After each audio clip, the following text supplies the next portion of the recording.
오늘도 살아계신 하나님 우리 속에 함께하여 주실 줄로 믿습니다. 부활하시고 또 우리에게 다시 오시겠다 약속하신 그 주님을 날마다 찬양하는 우리 모두가 되길 바랍니다. 그럼 이 시간 우리 옆에 분들과 이렇게 한번 인사하도록 하겠습니다. 내가 교회입니다. 당신이 교회입니다. 우리가 교회입니다. 아멘. 자, 여러분, 우리 모든 사람들은 죽음을 다 맞이하게 됩니다. 갓난아이라고 해서 여기에서 예외가 되지 않습니다. 어린이들, 중고등부 학생들, 또 청혼의 꿈을 펼치는 우리 청년들이라고 해도 이 죽음이라고 하는 존재는 피할 수가 없습니다. 남녀노소 할 것 없이 모든 사람이라면 이 죽음의 문제에 대한 직면 앞에 벗어날 수 있는 사람은 아무도 없습니다. 그래서 우리는 죽음에 대한 답을 가지고 있어야 됩니다. 죽음 이후에 어떻게 되는가? 만약 죽은 이후에 아무것도 없다, 이렇게 답을 한다면 우리가 믿고 있는 이 신앙은 의미가 없게 되겠죠. 그래서 사도 바울은 우리에게 이렇게 말씀합니다. 고린도전서 15장 17절 그리고 19절 말씀인데요, 같이 읽습니다. 시작. 그리스도께서 다시 살아나신 일이 없으면 너희의 믿음도 헛되고 너희가 여전히 죄 가운데 있을 것이요. 19절. 만일 그리스도 안에서 우리가 바라는 것이 다만 이 세상의 삶뿐이면 모든 사람 가운데 우리가 더욱 불쌍한 자이리라. 아멘. 보세요. 봐도 바울이 이렇게 얘기하잖아요. 믿음이 우리에게 이 부활의 신앙, 다음이 없다면 아무것도 아니래요. 믿음도 헛되고 여전히 우리는 죄 가운데 살아갈 수밖에 없다. 그리고 예수님의 부활이 우리에게 없다면, 이 세상의 삶뿐이라면 모든 사람 가운데 우리는 더욱 불쌍한 사람이다. 그래서 만약 살아있을 동안 자신이 원하는 대로 살아가기를 내 인생의 목표로 삼는다면 수단과 방법을 가리지 않고 내 돈을 막 모으면 될 것 아닙니까? 불법을 저지르건 상관없이 그냥 돈만 많이 모으면 될 것입니다. 명예가 삶의 의미라고 한다면 그것을 위해 달려나가면 될 것입니다. 그런데 성경은 우리들에게 죽음이 끝이 아니라고 분명하게 말씀하고 있습니다. 그것을 구체적으로 확인하는 사실이 바로 예수님의 부활입니다.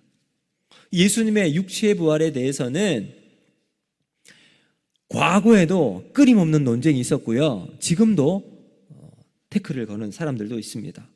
부활을 부정하려고 하는 시도들은 끊임없이 계속되고 있습니다. 그런데 안 믿겠다고 작정하는 사람들에게는 그 어떤 증거를 보여주어도 믿지 않습니다. 그러나 믿고자 한다면 부활의 증거는 너무나도 많이 있습니다. 우리는 오늘 이 자리 예배를 드리는 우리 대부분의 사람들은 성경을 믿고 예수님의 부활을 믿고 있습니다. 자, 성경은 이 부활에 대해서 확실하게 말씀하고 있는데, 오늘 우리가 읽은 본문도 보시면 부활하신 예수님을 사도들, 예수님의 제자들을 만났습니다. 베드로도 보았고 야고보도 보았고 또 심지어 500여 형제들도 예수님의 부활을 목격했습니다. 그리고 맨 마지막 보시면 사도 바울도 예수님, 부활하신 예수님 만나게 되었습니다. 자, 부활하신 예수님 만난 그들의 인생 완전히 바뀌게 되었어요. 오늘 설교는 부활의 역사적 사실을 증명하는 시간은 아니지만 우리는 성경대로 예수님의 육체의 부활을 믿고 실제로 일어난 사실임을 믿음으로 받아들입니다. 저는 오늘 여러분과 함께 이 부활이 주는 의미에 대해서 두 가지로 생각을 하면서 은혜를 나누고자 합니다. 첫 번째는 무엇이냐? 바로 기독교의 중심은 부활에 있다라는 사실입니다. 우리 교회를 보면 여러 가지 절기가 있어요. 그래서 성탄절 12월 25일이잖아요. 이날은 우리 교회뿐만 아니라 전 세계 사람들이 축제로 여깁니다. 예수님이 이 땅에 아기 예수로 오신 날을 기념하며 축하하는 날입니다. 또 감사절이 있어요. 맥주 감사절, 그리고 추수 감사절. 1년 동안 하나님이 베푸신 은혜에 대한 감사를 표현하는 절기입니다. 그런데 그 절기들 가운데 가장 중요한 절기는 무엇일까요? 저는 부활절이라고 믿습니다. 왜요? 신앙의 핵심이 이 부활에 있기 때문에 그렇습니다. 이 부활이 믿어져야 부활 신앙이 되고 세상과 다른 관점으로 우리가 세상을 살아갈 수가 있습니다. 이 세상이 전부가 아니다, 눈에 보이는 세상이 모든 것이 아니라고 힘있게 주장할 수 있습니다. 이런 부활을 믿는 사람은 죽음을 마지막으로 생각하지 않습니다.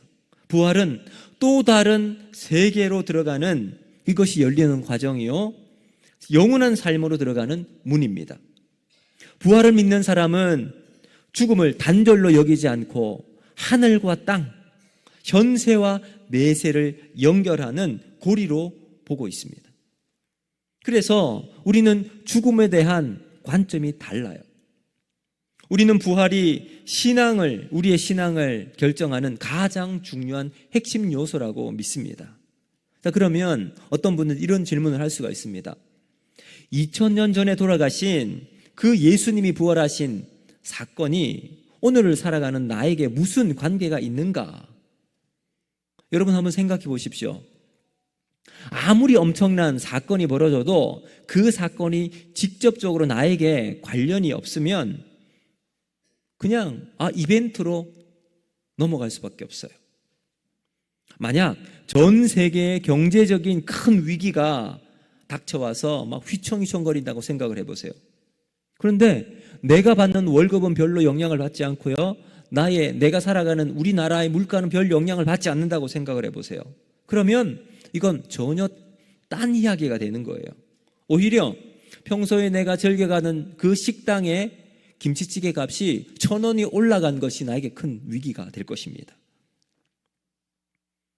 제가 이 신문을 보다가 이런 기사를 보게 되었습니다.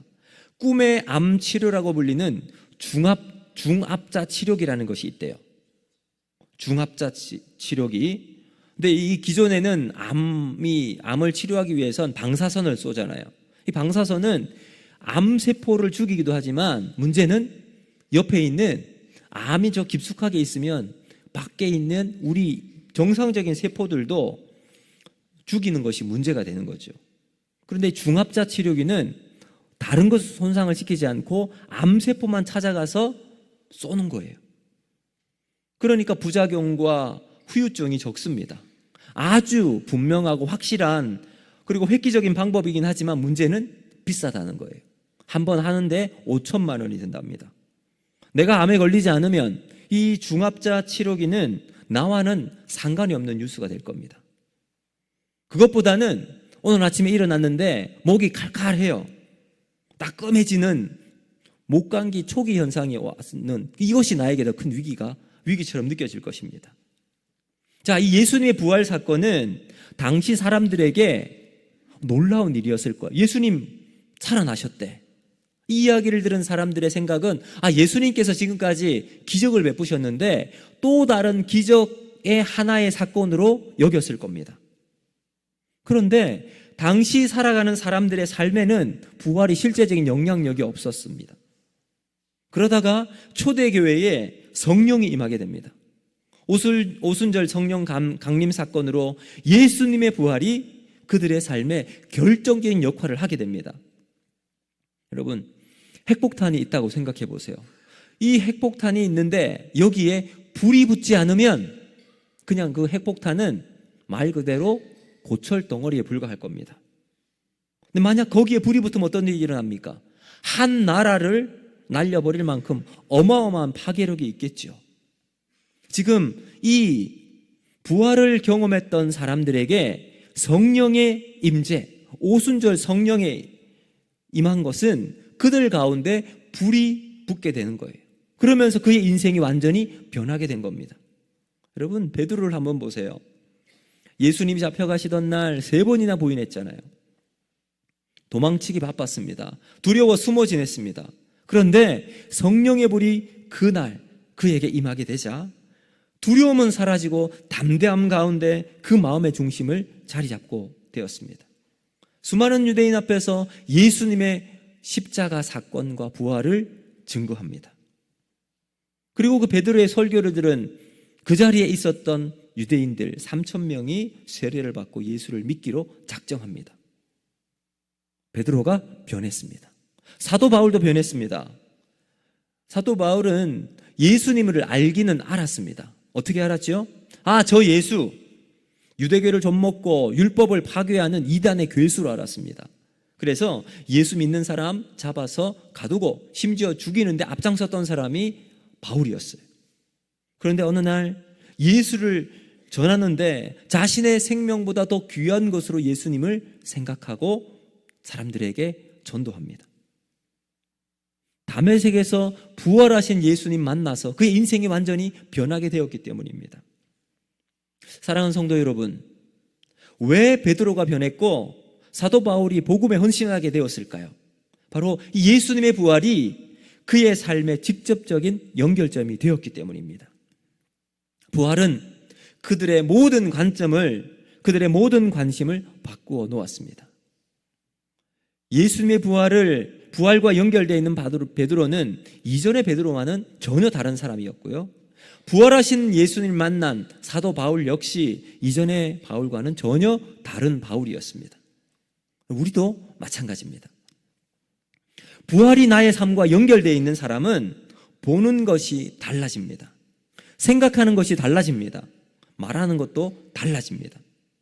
우리 이런 삶을 살아가는 사람을 가리켜서 그리스도인이라고 말하죠. 그래서 우리가 신앙생활 하는 데 있어서 무언가 열정이 식어지고 신도 나지 않고 누군가 일을 시켜야 사역을 해라 이렇게 부탁을 할 때 근근히 그냥 따라하고 그것을 맡게 된다면 우리가 한번 점검해 보아야 될 겁니다. 과연 예수님의 부활이 나와 연결이 되어 있는가? 점검을 하고 이 연결점이 끊어져 있는가? 약해져 있는가? 그렇다면 우리는 다시 이 부활하신 예수님과 연결되어 있는 삶이 되어야 할 줄로 믿습니다. 그렇게 변화된 삶을 살아가는 것이 그리스도인이라는 거죠. 여러분, 인간의 최종적인 절망은 사망 권세 아래 허덕이는 겁니다. 사망의 주인인 마귀가 우리 인생을 이끌어 나가는 주인이었습니다. 그 마귀의 권세 아래 있으면 영원한 죽음이 기다리는 저주의 지옥에서 영원한 형벌을 받을 수밖에 없습니다. 이것이 인류에게 내려져 있는 최종 형벌이었습니다. 그러나 우리 하나님 아버지께서 예수님을 인간의 몸으로 이 땅에 보내셔서 그 예수님은 죽음의 권세를 이기시고 부활의 첫 열매가 되셨습니다. 이제 우리는 더 이상 마귀가 우리를 주장하지 않습니다. 마귀는 더 이상 우리의 주인이 아닙니다. 우리는 더 이상 마귀의 굴레에서 벗어나지 못하는 존재가 아니라는 겁니다. 우리는 부활하신 예수님을 믿고 그 은혜의 자리에 들어오기만 하면 영원한 생명을 상속받는 축복의 주인공이 될 줄로 믿습니다. 이것이 바로 은혜입니다. 그러므로 우리 기독교는 죽음의 권세를 이기신 부활하신 예수님, 부활 종교입니다. 부활이 능력이 되고 우리의 소망이 될 줄로 믿습니다. 자, 이제 두 번째, 이 부활절이 주는 의미가 무엇인가? 바로 예수님의 부활은 우리의 승리라는 사실입니다. 몇 달 전에 제가 차를 타고 가는데 차를 탈 때마다 좀 이상한 냄새가 나는 거예요. 그러다가 조금 지나고 나면 또 없어지는 것 같기도 하고, 저는 이렇게 생각했어요. 차를 타면 좀 습하기도 하니까 습한 냄새겠거니 생각을 했어요. 그러다가 차를 세차를 하게 됐습니다. 그 운전석 밑에 보이지 않는 저 구석에 귤 하나가 있었는데 거기에 하얗게 보송보송 털이 나 있는 거예요. 바로 곰팡이로 썩어 있는 귤이었습니다. 차 안에 고약한 냄새가 나는 주범은 바로 그 썩은 귤이었습니다. 자, 고린도후서 2장 16절을 보면 이렇게 말을 하고 있는데 한번 같이 보실까요? 시작.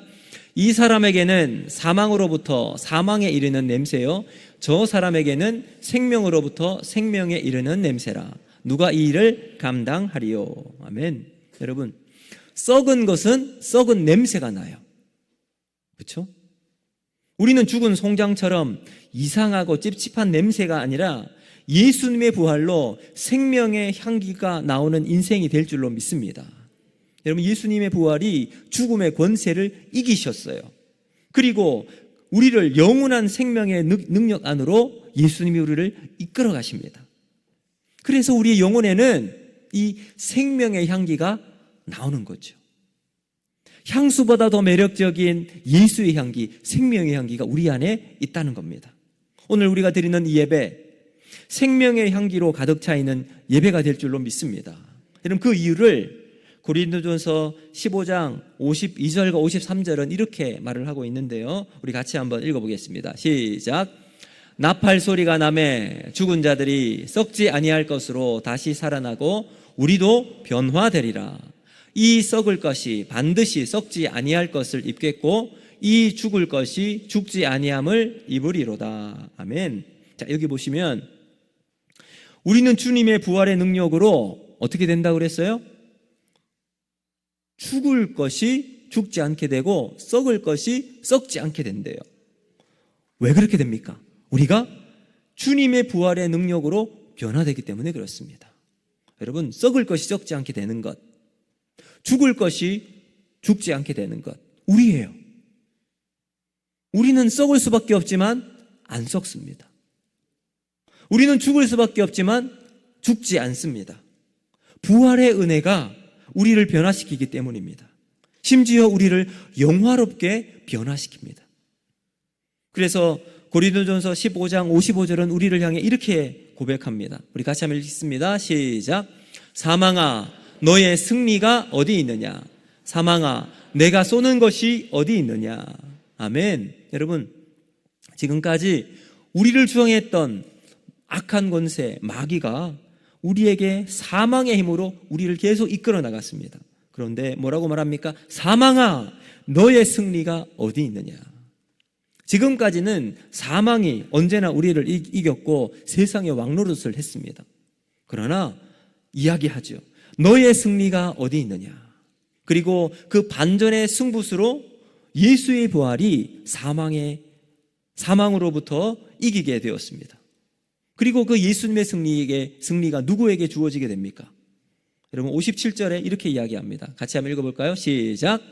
우리 주 예수 그리스도로 말미암아 우리에게 승리를 주시는 하나님께 감사하노니. 아멘. 여러분, 그 승리는 우리 것이 되었습니다. 할렐루야.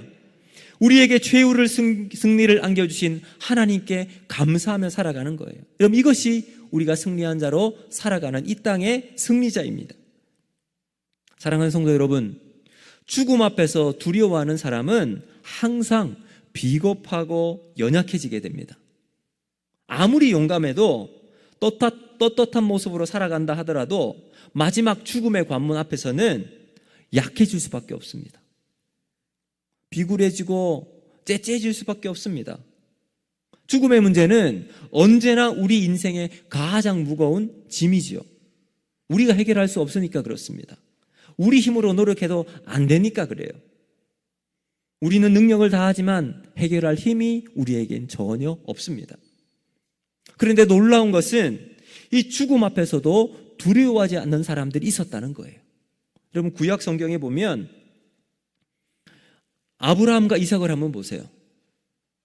하나님은 아브라함에게 아들 이삭을 번제로 바치라 이야기했어요. 그러자 아브라함은 뒤도 돌아보지 않고 그 아들을 제단에 눕혀서 하나님께 번제로 드리려고 합니다. 꽁꽁 묶고 난 다음 칼을 들고 아들을 향해 내리치려고 하죠. 그때 하나님이 막으십니다. 여러분, 세상에 어떤 아버지가 아들을 칼로 찌를 수가 있습니까? 정상적인 아버지라면 이런 일은 불가능합니다. 그러나 아브라함은 하나님을 향한 믿음이 있었습니다. 그래서 순종했어요. 왜 그랬을까요? 히브리서 11장 19절은 우리에게 이렇게 답을 하고 있습니다. 같이 한번 읽어보겠습니다. 시작. 그가 하나님이 능히 이삭을 죽은 자 가운데서 다시 살리실 줄로 생각한지라. 비유컨대 그를 죽은 자 가운데서도 도로 받은 것이니라. 아멘. 여러분, 아브라함은 비록 내가 그 자리에서 이삭을 죽인다 할지라도 하나님이 다시 살리실 것을 믿었다는 거죠. 여러분, 아브라함은 그렇다고 칩시다. 이삭은 어떻습니까? 여러분, 이삭은요, 그 당시 100세에 이삭을 이제 아브라함이 낳게 되었잖아요. 그리고 나서 이제 어느 정도 10살, 학자들에 의하면 그때 이삭의 나이가 한 14살, 15살 정도 되었을 것이다. 그렇다면 아브라함의 나이는 110세가 넘었어요. 힘이 없는 연약한 노인 아브라함이 이제 13살, 14살 되는 이제 건장한 체격을 가진 그 아이 이삭을 꽁꽁 묶어요. 그럴 때 여러분 힘이 있다면 그거 당장 풀어버릴 수 있을 거 아닙니까? 아버지 뭐 하십니까? 딱 손을 잡고 멈추게 할 수 있었을 거예요. 그런데 이삭은 그 자리에서 발버둥 치거나 거부하지 않고 그대로 받아들입니다. 자기보다 힘이 약한 아버지 밀쳐버리기만 해도 그 자리를 벗어날 수 있었을 겁니다. 그러지 않잖아요. 아버지도 그렇고 아들도 그래요. 어떻게 그럴 수 있었을까요? 아들 이삭이 죽여도 하나님이 살려주시겠다고 하는 이 분명하고 확실한 믿음이 있었기 때문입니다. 믿음에서 나오는 용기입니다. 믿음은 죽음의 두려움을 이기는 용기를 줍니다. 하나님의 신실하심과 능력을 믿었기 때문입니다.